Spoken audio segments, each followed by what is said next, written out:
Have you ever revved the throttle of a machine born in another era, its growl a defiant echo against the silence of overgrown avenues where skyscrapers lean like weary sentinels, whispering of lives suspended in the amber of what was, much like Odysseus lashing his raft to outrun Calypso's eternal now, trading paradise for the peril of homeward winds? In Episode 3 of Touring After the Apocalypse, released on October 18, 2025, the salty spray of reclaimed seas mingles with the faint, rubbery scent of sun-warmed tires, as Yoko and Ares ramble through Tokyo's verdant ruins crests the early arc of nomadic rediscovery, where the apocalypse's hush cradles both whimsy and woe. This serene sojourn, a gentle swell from Episode 2's tentative trails, evokes the poignant wanderings in Kerouac's On the Road, restless souls chasing horizons that promise freedom yet deliver the sting of solitude's shadow. I personally was struck by its deceptive idyll, a penguin's playful splash masking the ache of absent crowds, the skyline shimmering with the low hum of wind turbines turning like forgotten prayers. Feel the cool cascade of valley streams kissing your ankles, the deceptive thrill of a radio's static crackle in your ear like Morse from a marooned Marconi, suspense uncoiling like vines through cracked concrete. What if the road's romance is but a veil for the ghosts it drags behind, and every landmark a mirror to the self you've outrun? The wanderlust whispers, doesn't it, mile by mile, not to map the meander, but to stir the dust of your own deferred departures, luring you to the handlebars where the journey beckons with bittersweet bite. Episode 3 meanders from the fragile forays of Episode 2, where Yoko's electric steed first ferried her and Eri beyond familiar fringes into Kanagawa's wilds, akin to the exploratory escapades in Steinbeck's travels with Charlie, where man and mutt trace America's veins in search of vanishing vitality. Here, their odyssey arcs into Tokyo's tangled heart, valleys veiled in emerald, seaside sojourns splashed with unexpected swimmers, scavenged sanctums yielding symphonies from yesteryear, and a spectral signal slicing the static, all while dreamlike vignettes drift like fog off the bay,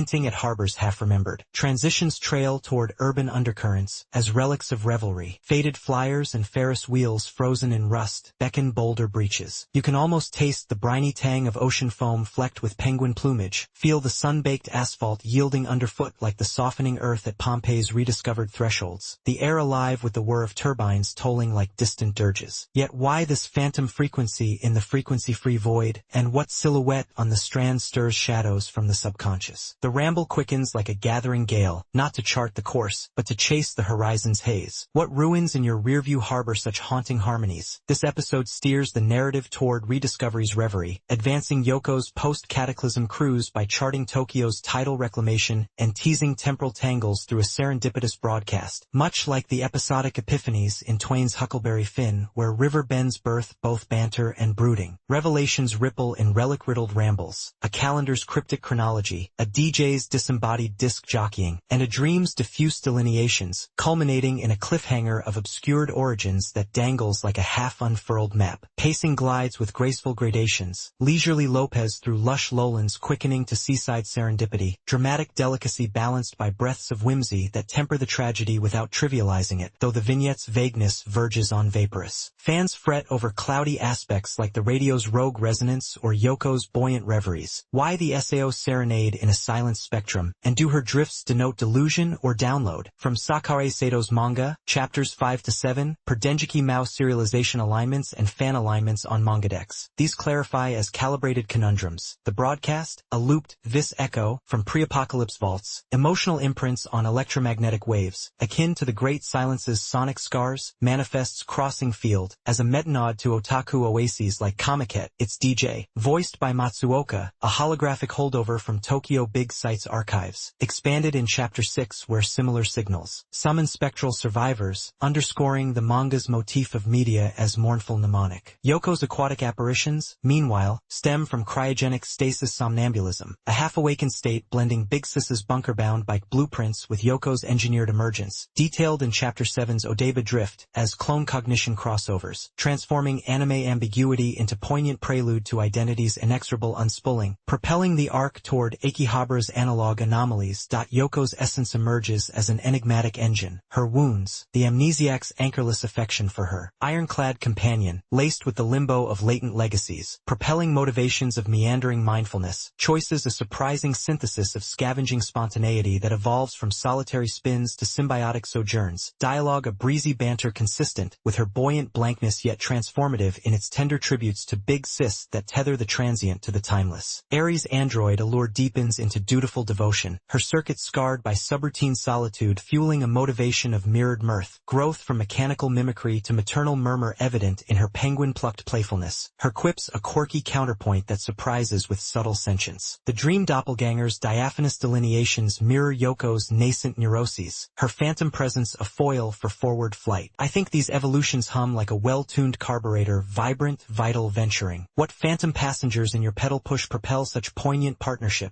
Survival's serenade intertwines with sacrifice's shadow. Yoko's relic rummaging a Camuian cruise through the absurd, manifesting in her choices to cherish canned cantatas amid concrete's collapse, echoing the existential excursions in Sartre's Nausea where objects outlast their owners, demanding we affirm the artifact's ache. Hope hums against despair's dominant drone in Ares' unblinking optimism. The apocalypse's hush a Heideggerian thrownness where being toward ruins reveals identity's impermanence. Do we tour to reclaim the world, or ourselves from its wreckage? Like the wanderers of Basho's haiku paths where each step stones a stone of solitude, fresh facets on post-silent strata. This echoes as vestigial vibrations. Odeba's oceanic oddities with zoo-escaped avians embellish the Earth's emerald entwinement, complicating the cataclysm's canvas with whimsical wildlife that whimsically weaves wonder into wasteland, akin to the mythic menageries in Borges' fictions where labyrinths liberate the lost. The script purrs with polished patina, lines like Yoko's wistful wonderings crisp and contemplative, clichés of road trip reverie repurposed into prescient preludes that linger like lyrics in Dylan's drifting dirges, potent in their pared-back poetry, post-credits persistences in the DJ's disembodied drawl. Words whisper weight, a ballad of banter and brooding. Envision the radio's riff ricocheting off ruined revetments, Ares' asides amid avian antics echoing like Chapman's cheeky asides in The Hitchhiker's Guide. Doesn't it recall those road-worn refrains, like Kerouac's mad ones chasing the sunset siren? The intrigue idles, what wandering words might will your own wayward whims. Nexus's animation ambles with airy elegance in exploratory expanses, art direction draping viridian valleys in cerulean seas, symbolism in the Ferris wheel's rusted repose against penguin parades, lighting's golden gloam gilding dream drifts, movement's languid lapse yielding to stasis in signal static shaping solitude's subtle sting. Not postcard prettiness, but a pastoral paean to perseverance's poignant patina. Direction deploys drifting dollies to evoke endlessness, compositions cradling Yoko's silhouette against skyline skeletons with wistful width, editing's elliptical ellipses sinking swells to sea spray size, mirroring meandering minds like Kiarostami's contemplative cruises in Taste of Cherry. The OST drifts as a distant companion, motifs of acoustic amblers elevating escapades, swells of synstatic searing signals into sensory scars, silences suffusing the swim's resounding richer than any riff. Voice acting voyages. Yoko's Siyu, Konomi Inagaki, infuses a girlish lilt with latent longing, intensity and inflection of innate innocence that incarnates her soul's scavenger savant schism, Ares' timbre, Miyu Tomita, a mechanical murmur blooming into buoyant bliss. This episode washed over me a wistful wave of reclaimed radiance, laced with the quiet quake of quiescent quandaries. What swells did it summon in you? Penguin plunges spark delight at delight's defiant dance. The breaking point, a destiny's drift where spectral signals splice with submerged selves, recharts the ruins like the Titanic's titular tilt, tipping epochs from entropy's edge. It meanders through meandering musings. Can the road's reverie redeem the world's wilding, or merely mourn its muted multitudes? Sense the spray's sting smarting your cheeks like tears from a thawed glacier. Hear the broadcasts burrow into your bones like a beacon from Babel's tower. The dream's drift dissolving boundaries between bike and blood. Trail Yoko's scars as your own. The suspense a siren's swell. What radio ghosts in your reveries relay such resonant riddles? Reverse reading reframes the dream's diffuseness and DJ's disembodiment. Potential plot puffery and thematic tease as intentional interludes. The vagueness evokes manga's meandering mysteries a la Tezuka's episodic enigmas, broadcast a beckoning to broader broadcasts. Yet, I didn't like the vignette's veiled velocity, which veers without viscous viscosity, though veneration for visual voyages and visceral vibes validates these with venturesome equipoise. Episode 3 enchants with exploratory elegance and eco-elegy's essence, vignette velocities aside, triumphing as an apocalyptic ambul's airy anthem. I anticipate Akihabara's analog allure. Yet, as the turbines turn tugs at your throttle, will you trace the trails of your own terraced tomorrows, or yield to the inexorable ignition that idles you toward the episode's endless embarkation? Have you ever idled at the edge of a city swallowed by its own verdant vengeance? The hum of your engine a fragile hymn against the rustle of ivy-choked arcades where neon dreams lie dormant like pharaohs in their tombs, questioning if the apocalypse gifted rebirth or merely exhumed the bones of who we pretended to be, like Lot's wife glancing back at Sodom's salt basalt pillar spires, her form frozen in the folly of farewell? In Episode 4 of Touring After the Apocalypse, released on November 1,